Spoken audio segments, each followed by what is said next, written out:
또 특별히 오늘이 크리스마스 당일이지 않습니까? 전 청년을 담당하고 있기 때문에 사실은 우리들이 많이 듣는 질문들, 청년들끼리 많이 하는 이야기들, 크리스마스 때 뭐해? 라고 이야기할 때에 떳떳하고 당당하게 마치 스케줄이 항상 분명하게 있는 듯이 예배해 라고 말할 수 있는 오늘이 특별히 주일이라서 너무 감사한 것 같습니다. 크리스마스는 무슨 날인지 아마 모르시는 분들은 없을 겁니다. 크리스마스는 예수 그리스도의 탄생을 기뻐하고 기념하며 축하하는 날이죠.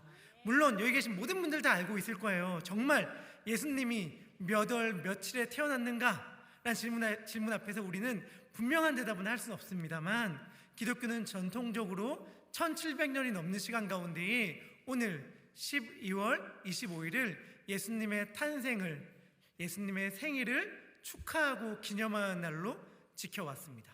저는 개인적으로 언젠가부터 생일이라는 게 좀 특별하게 와닿기 시작했어요. 그래서 저희 예삼 예배 때는 매주 간소하게나마 생일 축하를 늘 가지거든요. 그 이유는 무엇이냐? 제가 기독교 사상가 헬렌 아우엔의 책에서 이러한 대목을 읽은 적이 있습니다. 헬렌 아우엔 책 여기 지금 우리와 함께 하신 하나님에서 헬렌 아우엔이 뭐라고 얘기하는가? 이런 얘기를 해요. 생일을 기념하고 축하하는 건 그 어떤 일보다 중요합니다. 왜냐하면 생일은 그가 무엇을 이루었기 때문이 아니라 그의 존재가 감사하다고 말하는 것이기 때문에 그렇습니다. 생일 축하는 그의 업적이 아니라 그의 태어남, 그의 존재, 그 삶 자체를 기뻐하는 시간이기 때문에 그렇습니다 라고 이야기를 해요. 저는 이 말에 완전히 동감이 되면서 와, 맞다, 생일 축하가 너무너무 중요한 날이구나. 생일 축하라는 것이 누군가의 업적, 성취가 아니라 존재를 축하하는 날이라는 게 얼마나 기쁜가, 얼마나 놀라운 사실인가를 생각해보게 되었는데, 어떻게 우리가 누군가의 성취나 업적이 아니라 존재만으로 기뻐할 수 있을까요? 만약에 누군가가 주장한 것처럼 인간이라는 존재가, 인간이라는 생물이 이 땅에 우연히 태어나 살아가고 존재하게 되었다면, 그리고 이 땅에 태어나서 살아가는 목적 자체가 살기 위해, 더 오래 살기 위해, 더 잘 살기 위해, 그리고 자기의 유전자를 자기의 후대에 물려주기 위해서만 존재하고 살아가는 존재라면 우리는 서로를 존재만으로 기뻐하고 축하할 수 없을 것입니다.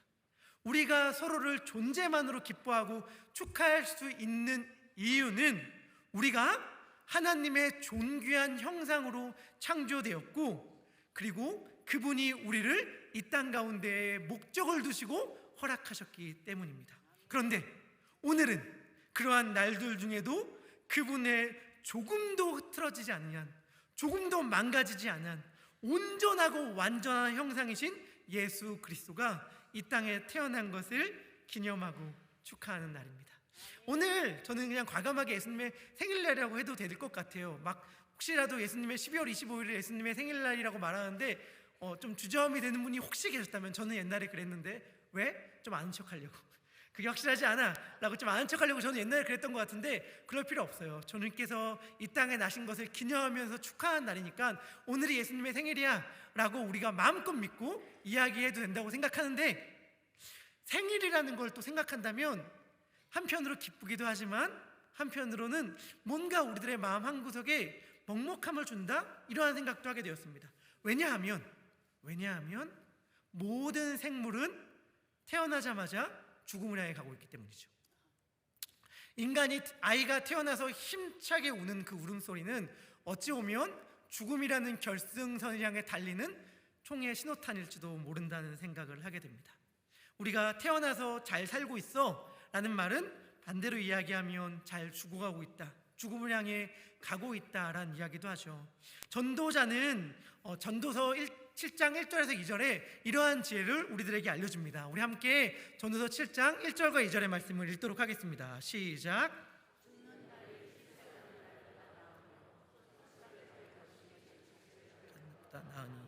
아멘. 생일의 잔칫날보다 초상집에 가는 것이, 죽는 날이 출생하는 것보다 낫고 중요하다고 말한 전도자의 지혜를 생각하면서 저는 예수 그리스도의 탄생일에 그분의 죽음을 기억해 봅니다. 왜냐하면 그분의 죽음을 통해 볼 때야만 비로소 그의 삶과 그의 탄생에 대한 분명한 이해를 가질 수 있기 때문에 그렇습니다. 우리가 인생의 맨 마지막 끝에 자신의 삶을 돌아본다고 생각했으면 좋겠어요. 저는 크리스마스가 예수 그리스도의 탄생을 기념하는 날이 한 해의 마지막이라는 게 굉장히 의미 있게 느껴지는데, 우리 한번 올해를 돌아보듯이 우리의 인생을 한번 맨 마지막에 돌아본다면 우리는 어떠한 마음을 가질까를 잠깐 생각해 봤으면 좋겠습니다. 우리 사랑하는 베델 성도님들, 만약에 우리의 인생의 마지막 날에 우리가 우리의 삶을 돌아봤을 때에 우리가 어떻게 살아야 후회하지 않을 것 같나요? 제가 20살 때 많이 했던 말인데, 한 번 사는 인생인데 좀 멋있게 살고 싶다, 좀 진짜 용서하고 들어주셔서, 우리 청년들이면 제가 좀 편하게 얘기할 텐데 우리 장년분들이 약간 조심스럽지만 들어준다면 어떻게 보면 좀 아싸라게, 좀 진짜 사람들에게 박수 받으면서 멋있게 살 수 있을까, 이러한 고민들을 많이 했던 것 같아요. 그러면서 지금 와서 그 시절을 돌이켜본다면 이런 점들이 후회가 되는 거죠. 좀 더 인생을 좀 더 여유롭게 즐길 걸, 좀 더 놀 걸, 좀 더 여행을 다닐 걸, 좀 더 혹은 공부할 걸, 좀 더 저축할 걸, 뭐 이런 식의 고민들과 생각들을 하게 되는 순간들이 왔습니다. 만약에 우리가 지난 날을 돌아보면서 우리가 그땐 이렇게 했어야 되는데 하면 후회하는 것들이 있다면, 우리가 인생을 돌아보며 후회하지 않는 삶을 살려면 어떻게 해야 할 것 같습니까? 우리가 오늘 살아가는 삶이 내일의 내가 후회하지 않을 삶이 되려면 우리는 어떠한 삶을 살아야 할까요? 한번 생각해 보시면 좋을 것 같은데, 저라면 이렇게 답했을 것 같아요. 해보고 싶은 거 다 했으면 후회하지 않을 것 같다. 정말 열심히 최선을 다해 살았으면 후회하지 않았을 것 같다. 정말 많은 것들, 여행 다니고 비싼 것들, 정말 그때 아끼느라 안 먹었는데, 그때 괜히 아끼느라고 이것저것 누리지 않았는데, 그때 아끼지 말고 그냥 마음껏 살았으면 후회하지 않았을 텐데 라는 생각을 하게 될지도 모르겠습니다. 그런데 모든 것을 다 누리고 최고 권력자의 지위에 오르고 엄청난 사업을 하고 뛰어난 지혜를 소유했던 사람, 우리가 다 알고 있는 사람인데, 그 사람의 마지막 고백은 어떠했나요? 우리 전도서 2장 11절의 말씀을 같이 읽어봤으면 좋겠습니다. 전도서 2장 11절입니다. 시작. 내가 생각해 본즉 내 손으로 한 모든 일과 내가 수고한 모든 일이 다 헛되어 바람을 잡는 것이며 해 아래에서 무익한 것이로다. 아멘. 삶이 다 헛되다고 이야기하죠. 질문하고 싶어요. 우리 모두가 다 한번 생각해 봤으면 좋겠습니다. 여러분, 후회하지 않는 삶이라는 게 뭘까요? 진짜 제가 우리 여러분 큐티 꼭 하셔야 됩니다. 내년에 혹시 못하신 분들 있다면 내년에 꼭 큐티 하셨으면 좋겠는데, 우리 청년들 나가면서 큐티책 꼭 다 사세요. 큐티 하셔야 되는데, 우리 큐티 말씀 가운데 전도서가 있었잖아요, 근래. 제가 전도서를 큐티하면서 정말 그런 생각이 너무 많이 든 거예요. 뭐냐면, 진짜 우리 다 열심히 사시잖아요. 진짜 열심히 살았는데, 정말 최선을 다해 살았는데, 정말 남부끄럽지 않게 정말 부지런히 정직하게 살았는데, 우리 인생의 마지막에 딱 도달했는데 우리들의 고백이 만약에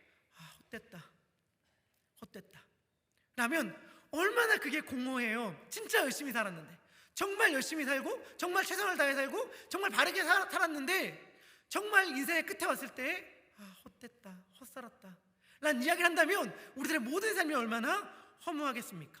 만약에 우리 계신 성도님들 가운데 나는 그런 고백하지 않을 거야, 난 인생의 마지막에 도착했을 때에 인생 헛살았어, 이런 말 하지 않을 거야 라고 생각하시는 분이 계시다면 그 이유와 근거는 무엇입니까? 만약에 우리가 나 후회하지 않는 삶 살았어, 난 후회하지 않을 거야 라고 말할 때에 그 근거가 우리의 열심이라면, 우리의 업적이라면, 우리의 성취라면, 나 그래도 남부끄럽지 않게 그래도 많은 일들이 이뤘어, 나 정말 열심히 성실하게 살아서 어마어마한 것을 후손에게 물려주고 갈 수 있어 라고 말한 그것이 우리들이 후회하지 않을 삶의 근거라고 생각한다면, 결코 잊어버리면 안 되는 사실은 전도자가 우리보다 훨씬 열심히 살았고, 우리보다 훨씬 부지런히 살았고, 우리보다 훨씬 많은 업적을 이뤘다는 사실입니다. 그러나 전도자는 자신의 인생을 후회에 헛되다라고 고백하죠. 반대의 인생이 있습니다. 겉으로 볼 때는 정말 아무것도 가진 게 없고 보잘것이 없고, 정말 너무 또 안타까운 것은 너무 젊은 나이에 정말 꽃다운 청춘의 생명이 끝났기 때문에 아유, 남들이 보면서 피지도 못한 인생 너무 안타깝다. 아유, 저 청년 뭔가 꼭 이룰 것 같기도 했는데 이렇게 허무하게 죽음을 당하고 말구나 라고 말하면서 가진 것 아무것도 없이 젊은 날의 인생을 마감했기 때문에 다른 사람들이 봤을 때는 아, 저 사람 참 헛된 것 같다 라고 말할 인생이 있었는데, 그 사람이 죽으면서 이 세상을 떠나면서 하는 말은 우리들에게 굉장히 의미 있게 와닿습니다. 요한복음 19장 30절의 말씀인데, 우리 함께 요한복음 19장 30절의 말씀을 읽도록 하겠습니다. 시작. 그래서 신 포도주를 받으신 후에 이르시되 다 이루었다 하시고 머리를 숙이니 영혼이 떠나가시니라. 아멘. 놀랍지 않아요? 놀랍지 않아요? 저만 놀라운가요? 예수님은 굉장히 젊은 날에 이 세상을 떠나셨죠. 담임 목사님 오늘 김영석 우리 교수 얘기를 해주셨는데 100세 인생 살지 않으셨어요.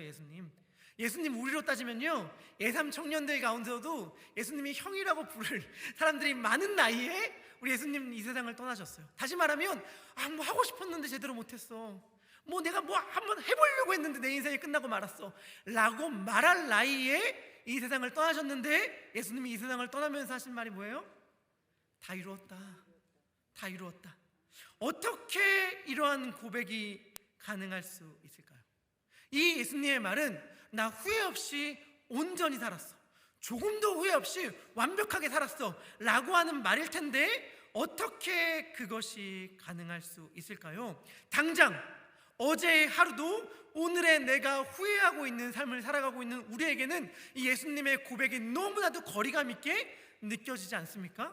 예수님이 이렇게 후회 없이 살았다, 다 이루었다 라고 말씀하신 이유는, 말씀하실 수 있는 이유는, 예수님은 자신이 이 땅에 온 목적을 너무나도 명확히 알았기 때문입니다.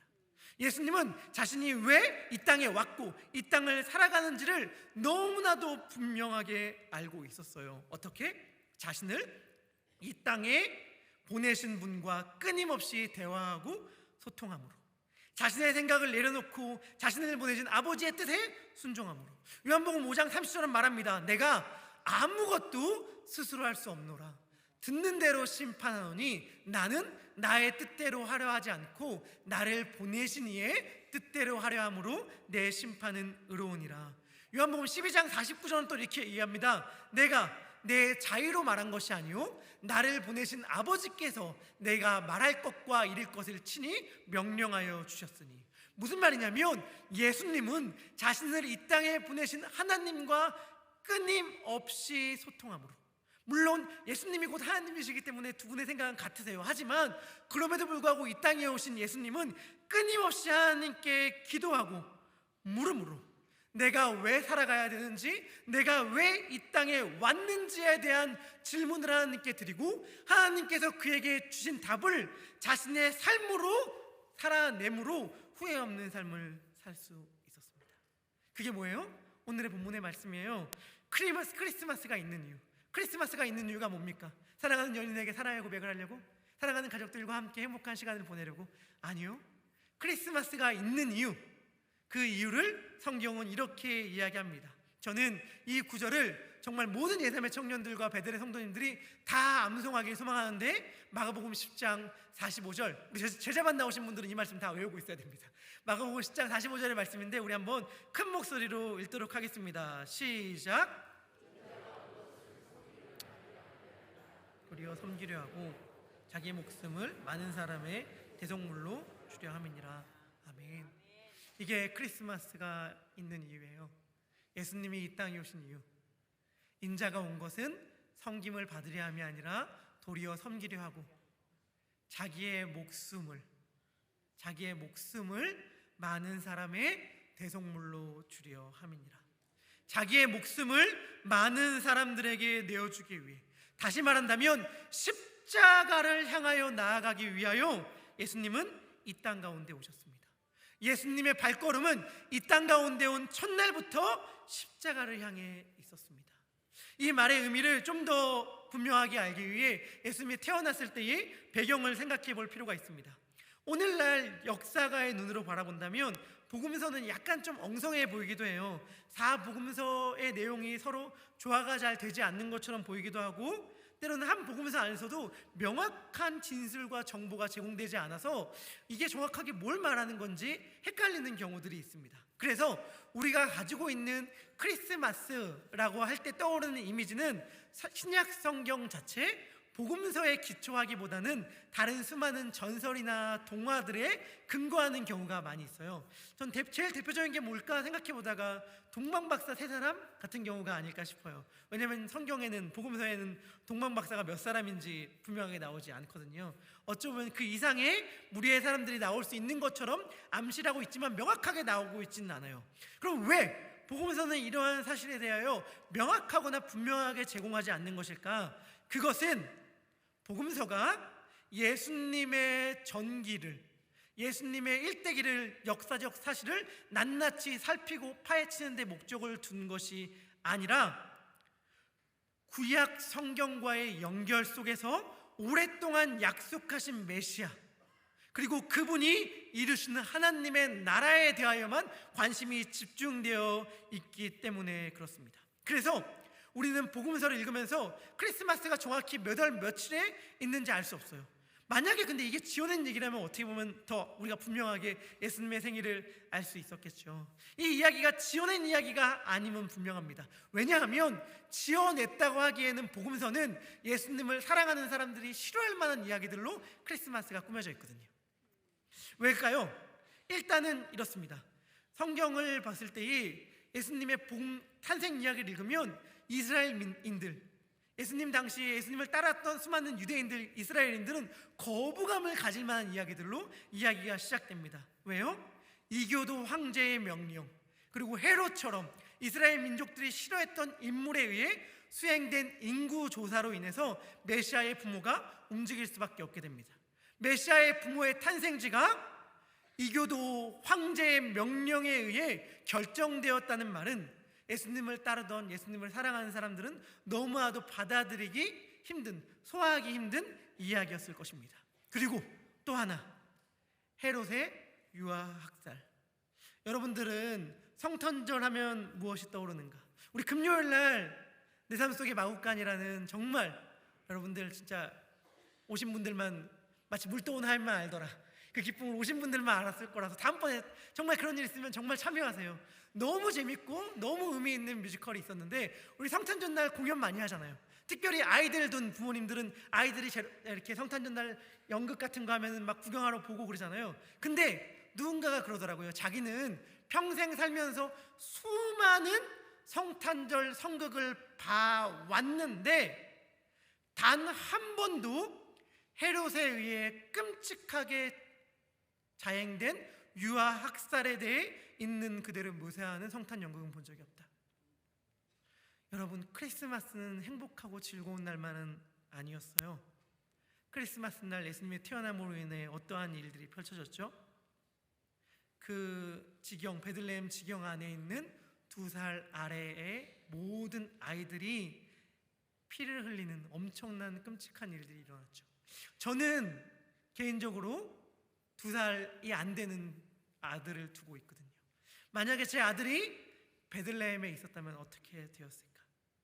그러니까 예수님의 탄생은 매우 끔찍하고 잔혹한 시대 가운데의 칼부름의 시대, 누군가 피를 흘려야만 자신의 피가 흘리지 않는 시대 가운데에 이루어져 있습니다. 당시 헤롯 대왕은 건축광으로 알려져 있기 때문에 정말 그는 자신의 동네와 자신의 도시와 예루살렘 궁전을 정말 화려하고 웅장하게 지었어요. 예루살렘 궁전을 짓는 데에만 1000명의 제사장과 10,000명이 넘는 인부들이 수십 년간 지었다고 합니다. 그래서 당시에 어떠한 말들이 있었냐면, 누구든지 예루살렘 성전, 헤롯의 성전을 보지 못한 사람은 아름다움을 안다고 얘기하지 마라. 헤롯의 성전을 본 사람들만이 아름다움에 대하여 논할 자격이 있다 라고 말할 이야기가 돌 정도로 헤롯은 자신의 동네와 예루살렘 성전을 의리의리하게, 화려하게, 웅장하게 지었습니다. 하지만 그 성전의 아름다움이 빛나면 빛날수록 죄의 어둠은 더욱더 깊어져만 갔고, 그 웅장함에 탐복할수록 사람들의 탄식 소리는 더 깊어져만 갔죠. 저는 이 배경을 읽으면서 꼭 오늘날 우리가 사는 시대 같다라는 생각을 하게 됩니다. 너무 화려하지 않아요? 너무 멋있지 않습니까? TV를 키면 우리가 상상할 수도 없는 재산을 가졌다고 말하는 수많은 사람들이 나와서 자신의 부를 자랑하고, 너무 살기 좋은 시대처럼 아름답게 꾸며져 있는 이 시대지만 동시에 우리가 다 아는 것, 부정할 수 없는 사실, 사회의 어둠은 더 깊어져만 간다는 것. 정말 그 누가 오늘날처럼 정말 살기 좋은 세상이 있었을까? 라고 말할 수 있겠어요. 정말 사는 건 힘이 들고 어렵고 팍팍하고. 그래서 우리는 우리들의 자녀들에게 이야기하죠. 더 높아져야 돼, 더 성공해야 돼, 그렇지 않으면 생존하기 힘들어, 너 그렇게 살아가지고 사회에 나가서 어떻게 살아남을 수 있겠어? 라고 이야기하죠. 동시에 우리들 역시 우리들의 자녀들에게, 그리고 우리들의 삶을 더욱더 아름답고 멋있게 가꾸기 위하여 더 높은 자리에 올라가려고 애쓰고, 더 멋있는 자리, 더 남들의 인정을 받는 자리에 올라가려고 끊임없이 노력하고 애쓰는 사회, 그것이 바로 오늘날 우리가 살아가는 사회였고, 당시에 예수님 당시의 헤롯의 사회와 다름없다라고 말할 수 있을 것입니다. 그런데 그 시대 가운데에, 그 어둠이 깊은 시대 가운데에 천사들이 나타나서 당시 가장 가난하고 힘든 계층의 사람들이라고 말하는 목자들에게 이렇게 이야기를 합니다. 누가복음 2장 10절의 말씀입니다. 누가복음 2장 10절의 말씀, 우리 기쁜 소식이니까 큰 목소리로 같이 읽도록 하겠습니다. 시작. 무서워 말라. 보라, 내가 온 백성에게 미칠 큰 기쁨의 좋은 소식을 너에게 전하라. 아멘. 자, 보세요. 어두운 밤에 어쩌면 이 목자들은 자신의 삶을 한탄하고 있을지 몰라요. 진짜 사는 거 힘들다. 정말 살맛 안 난다. 정말 인생 살아가는 거 힘들다. 이번 달 렌트비 어떻게 내지? 이번 달 보험료는, 이번 달 차는 어떻게 살지? 우리 자녀들, 남들 다 보내는 학원 보내려면 정말 애써야 되는데 이거 어떡하지? 진짜 여보 얼마 벌어왔어? 우리 내 삶 속에 마을 거 보니까 늘 그 얘기더라고요. 얼마 벌어왔어? 얼마 벌었어? 이런 얘기들. 우리들의 자녀들 걱정, 우리 또 회사에서, 직장에서 이런 걱정으로 깊은 시름에 있을 그 사람들에게 천사가 나타나서 말하죠. 보라, 내가 온 백성에게 미칠 큰 기쁨의 좋은 소식을 너희에게 전하노라. 아멘. 그러면 제가 묻습니다. 우리 사랑하는 이 삶의 청년들, 그리고 베들의 장년 성도님들, 여러분들에게 기쁜 소식은 뭔가요? 여러분들의 기쁜 소식은 뭔가요? 밖에서는 사회생활로, 집에서는 가족과의 갈등으로 힘겹게 살아가고 있는 우리들에게 갑자기 천사가 나타나서 말하는 거예요. 와, 좀만 기다려봐. 나 너희들에게 좋은 선물 주려고 왔어. 좀만 기다려봐. 나 너희들이 정말 기뻐할 만한 소식 가지고 왔어. 라고 말하면서 마치 우리가 그토록 기다렸던 택배 상자를, 아마존 박스를 누군가가 와서 띵동하고 벨을 누르듯이, 여러분, 천사가 와서 우리들의 방문을, 우리들의 집 문을 딩동하고 누른 거예요. 그리고 우리들에게 그 어마어마하게 크게 포장된 아마존 박스를 줍니다. 여러분, 이 안에 무엇이 들어있으면 만족하실까요?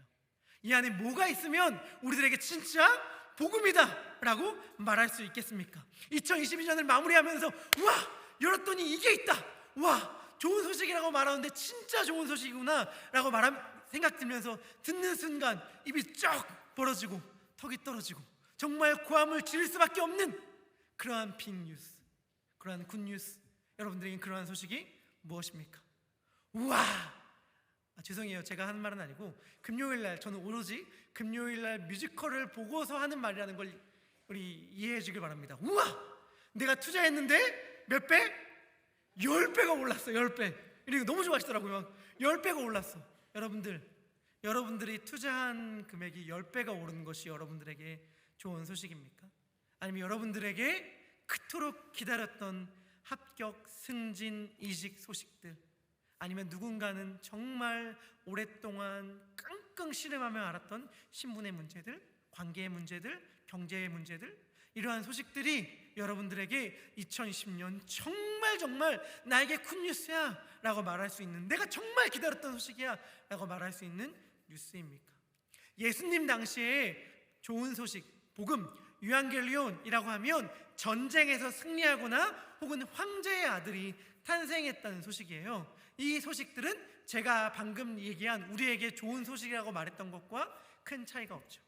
그런데 천사가 와서 기다려봐, 정말 내가 좋은 소식을 가지고 왔어 라고 말하는데 그 좋은 소식이 뭐냐? 11절 천사들은 이 소식을 이렇게 우리들에게 알려줍니다. 이 말씀도 우리 같이 읽도록 하겠습니다. 시작.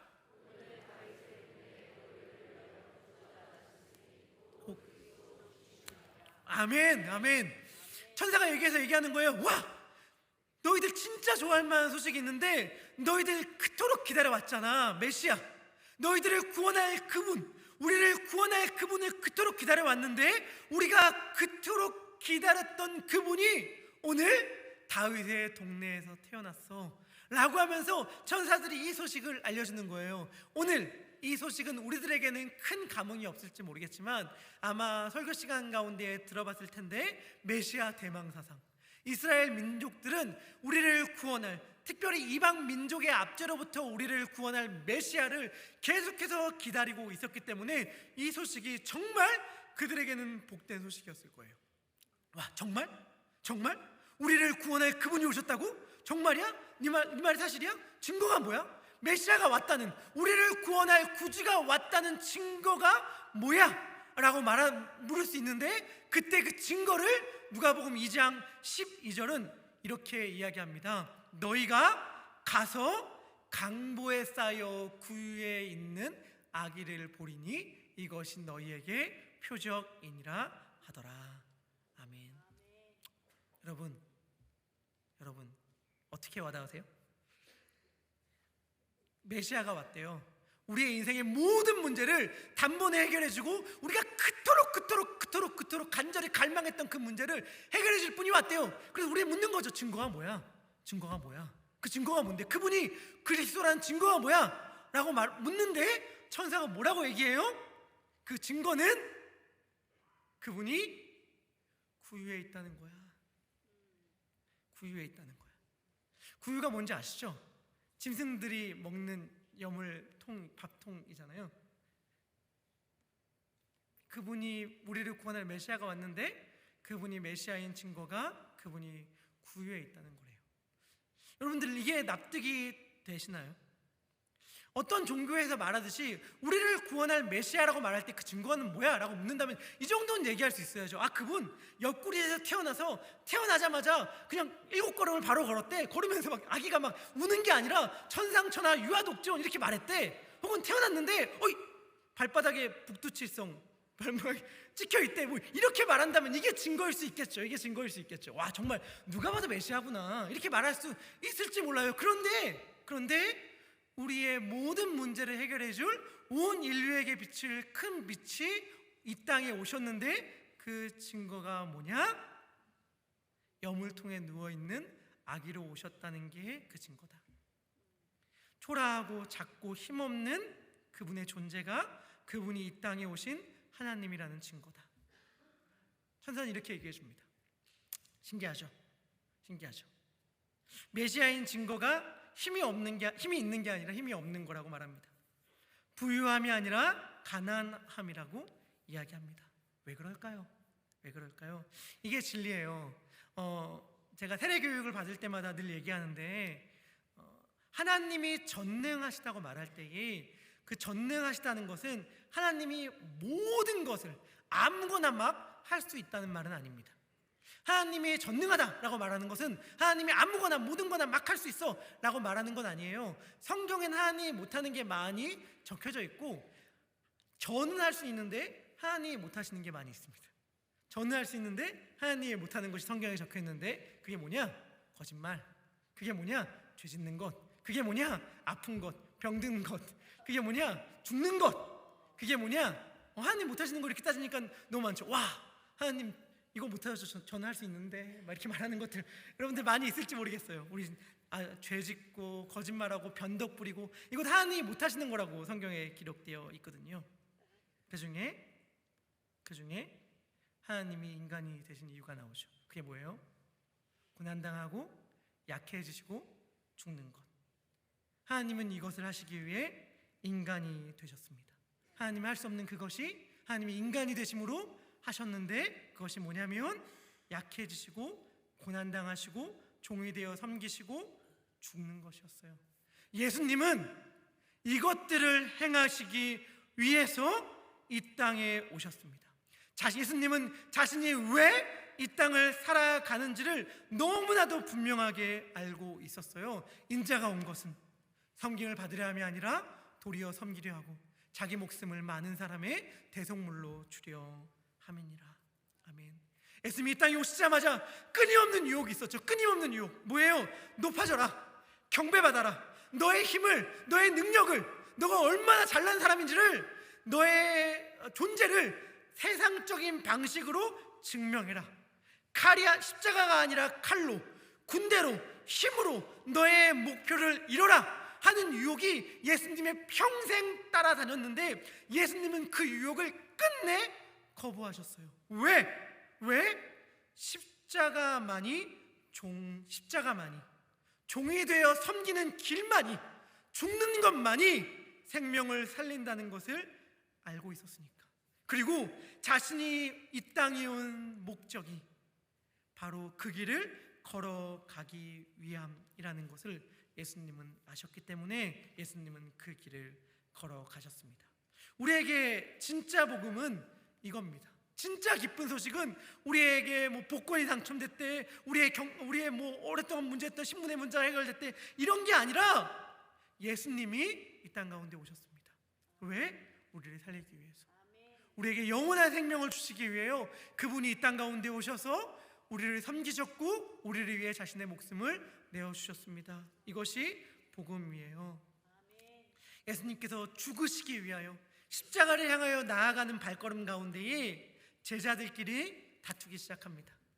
서로 높은 자리에 올라가는 것을 두고 다투는 제자들을 보면서, 예수님 이제 예루살렘 올라가면 아마 예수님 왕이 되실 터인데 우리 그때 좀 더 높은 자리에 올라가야겠다 라고 하면서 다투고 서로 옥신각신하는 제자들의 모습을 보면서 예수님은 이야기하십니다. 너희들 왜 싸워? 왜 싸워? 이렇게 묻는 거죠. 너희들은 왜 살아가니? 너희들의 삶의 목적은 뭐니? 너는 뭐 때문에 그렇게 아둥바둥 열심히 분투하며 살아가고 있니? 왜 그렇게 열심히 일하니? 왜 그렇게 열심히 밤낮 자지 않고 공부하니? 왜 그렇게 열심히 다른 사람들을 속이면서까지도 그것을 차지하려고 하니? 너의 삶의 목적은 무엇이니?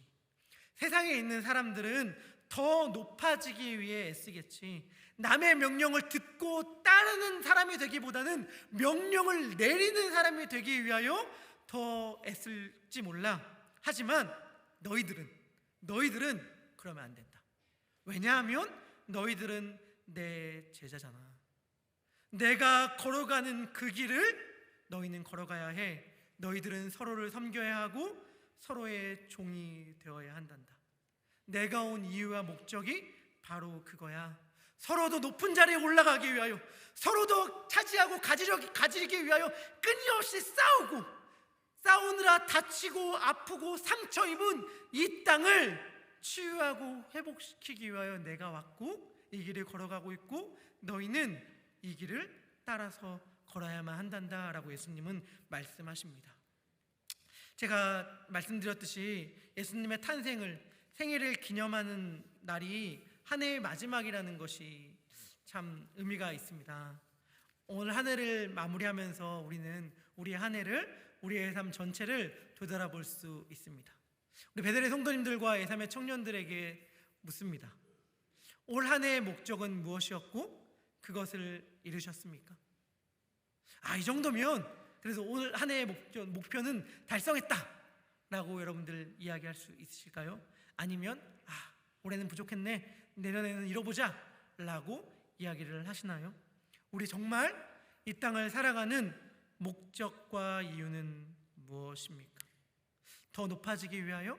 남의 명령을 듣는 사람보다는 남에게 명령을 하는 사람이 되기 위하여 이 땅을 살아가고 있지는 않습니까? 만약 우리가 그러한 삶을 살아간다면 우리는 크리스마스의 이유를 모른 채 살아가고 있는 자들입니다.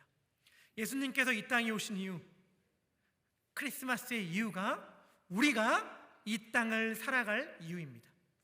예수님께서 이 땅에 오신 그 이유가 우리가 이 땅을 살아가는 이유입니다. 그분은 섬김을 받으려 함이 아니라 도리어 섬기려 오셨습니다. 이 땅의 수많은 신화들 가운데 그 어떤 신화에서, 그 어떠한 신의 이야기에서 신이 인간이 된 이야기 굉장히 많이 있거든요. 그리스 신화라든지 굉장히 많은 신화에서 신이 인간이 되었는데, 신이 인간이 된 이유가 인간의 종이 되고 인간들을 위하여 죽기 위하여 말한 신이 인간이 되었다라고 말하는 신화나 이야기들이 어디 있습니까? 예수님께서 강한 용사로 변신해서 짜잔 하고 나타난 것이 아니라 여자의 몸에서 10단간 완전히 낮아지고 자신을 어머니께 의탁하는 방식으로 이 땅에 태어났다는 사실, 연약한 아기의 모습으로 이 땅에 오시고 짐승의 구유에 누였다는 그 사실, 그 사실을 통해 우리에게 이렇게 말씀하고 계신 거예요. 너를 위하여 나는 이 땅에 왔다. 나의 생명으로 너의 생명을 대신하기 위하여, 낮고 섬김으로 너를 살리기 위하여 이 땅에 왔다. 그것이 크리스마스의 이유다라고 말씀하여 주십니다. 말씀을 마무리하면서 얼마 전에 큐티했던 본문을 말씀드립니다. 고린도후서 13장 4절인데요. 우리 함께 같이 읽도록 하겠습니다. 시작. 하나님의 능력으로 살아계시니 우리도 그 안에서 약하나 너에게 대하여 하나님의 능력으로 그와 함께 살리라. 아멘. 예수님께서 십자가에 어떻게 못 박으셨대요? 약하심으로 십자가에 달리셨습니다. 약하심으로 그분이 얼마나 강한 존재인지, 하나님의 능력이 얼마나 크신지, 진짜로 우리가 약할 때 강함 되시는 그 능력을 보여주셨습니다. 바라기는 우리 모든 베델의 성도님들과 예삼의 청년들도 이 길을 걸어갔으면 좋겠습니다. 이 길을 걸어갑시다. 누가 만약 우리에게 왜 사냐고 묻는다면, 당신이 이 땅에 태어나서 살아가는 이유와 목적은 무엇입니까? 라고 묻는다면 우리가 대답할 대답은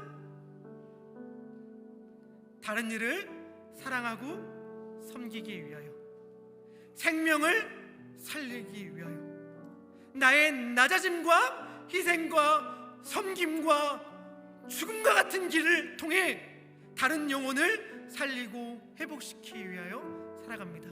이렇게 답합시다. 왜요?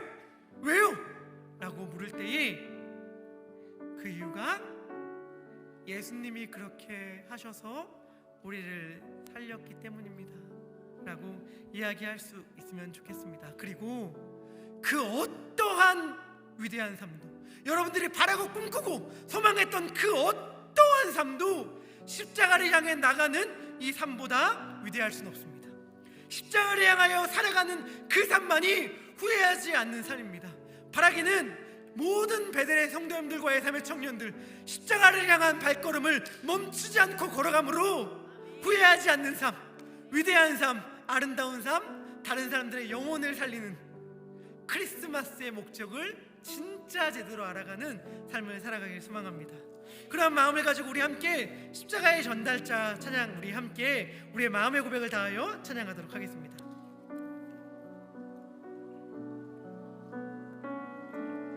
난 지극히 작은 자, 죄인 중에 괴수, 무익한 날 부르셔서 간절한 기대와 소망 부끄럽지 않게 십자가 전개하셨네. 어디든지 가리라 주 위에서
우리 함께 기도했으면 좋겠습니다. 올 한해 여러분 무엇을 후회하십니까?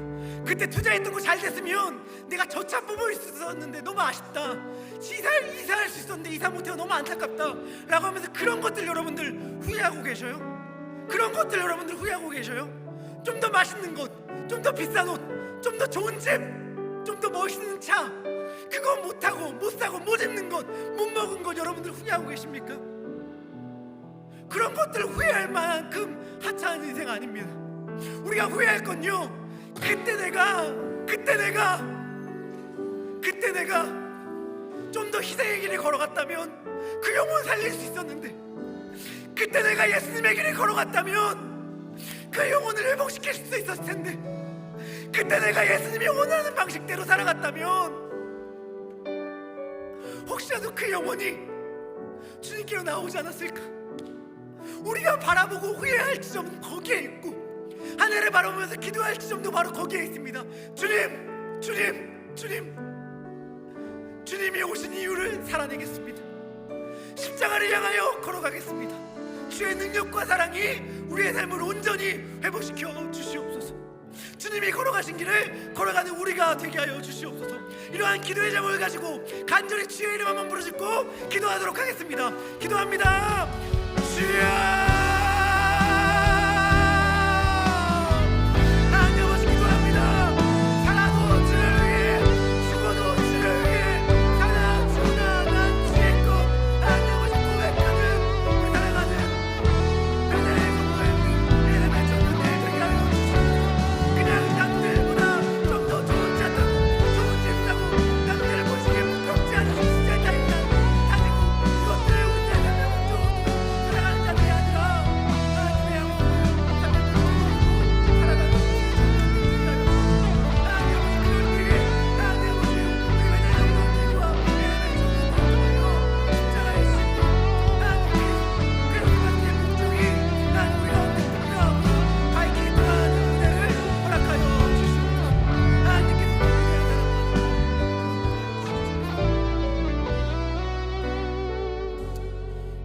감사드리며 이 모든 말씀을 크리스마스의 영원한 주인 되시는, 우리가 이 땅에 살아갈 이유와 목적이 되시는 예수님의 이름으로 기도드립니다.